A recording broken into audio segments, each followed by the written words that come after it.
आजच्या कथेचं नाव आहे जिजाबाई, स्वराज्याचं स्वप्न रोवणारी माता. शिवाजी महाराजांचे शौर्य, पराक्रम आणि दूरदृष्टी यामागे जिचं अतूट योगदान आहे ती म्हणजे जिजाबाई. एक असामान्य माता, शिक्षिका आणि स्वराज्याचं स्वप्न रोवणारी स्त्री. या गोष्टीत आपण बघूया जिजाबाईंनी आपल्या पुत्रात स्वराज्याचं बीज कसं पेरलं. 1627 साली शिवनेरी किल्ल्यावर बाल शिवाजीचा जन्म झाला. तेव्हा भारतात मुघल साम्राज्य आणि दक्षिणेत आदिलशाही, निजामशाही ह्या होत्या. हिंदवी स्वराज्य हा शब्द लोकांच्या कल्पनेपलीकडचा होता. पण एका मातेला विश्वास होता, माझा शिवबा एक दिवस या भूमीत स्वतंत्र हिंदवी स्वराज्य निर्माण करणार. शिवाजी लहान असताना त्यांच्या वडिलांची म्हणजे शहाजी राजांची राजकीय जबाबदारीने सतत बाहेरगावी नियुक्ती असे. त्यामुळे शिवाजीचं संगोपन, शिक्षण आणि संस्कार याचं सर्व ओझं जिजाबाईंच्या खांद्यावर होतं.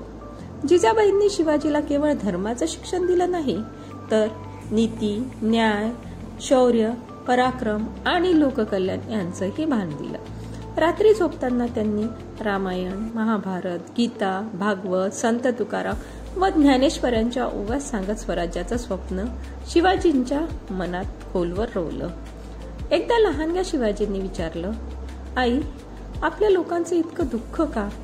जिजाबाई म्हणाल्या, राजे नसतील तर प्रजा पायाखालीच राहील. तू मोठा हो आणि अशा राजांचा आदर्श ठेवून स्वराज्य निर्माण कर. हेच विचार शिवाजींच्या मनात घर करून राहिले. एक प्रेरणादायी प्रसंग.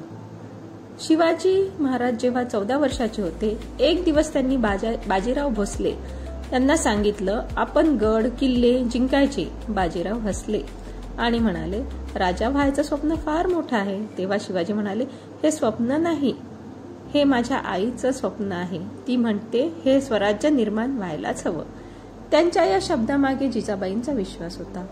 शिवाजी महाराजांनी जेव्हा रायगडावर राज्याभिषेक केला तेव्हा जिजाबाईंच्या डोळ्यात अश्रू होते, गर्वाचे, समाधानाचे आणि मातृत्वाच्या पूर्ततेचे. त्यांनी देवीस प्रार्थना केली, देवा, माझ्या लेकराला अशी बुद्धी शक्ती दे की तो या प्रजेसाठी न्यायाचा आधार बनेल. शिक्षण.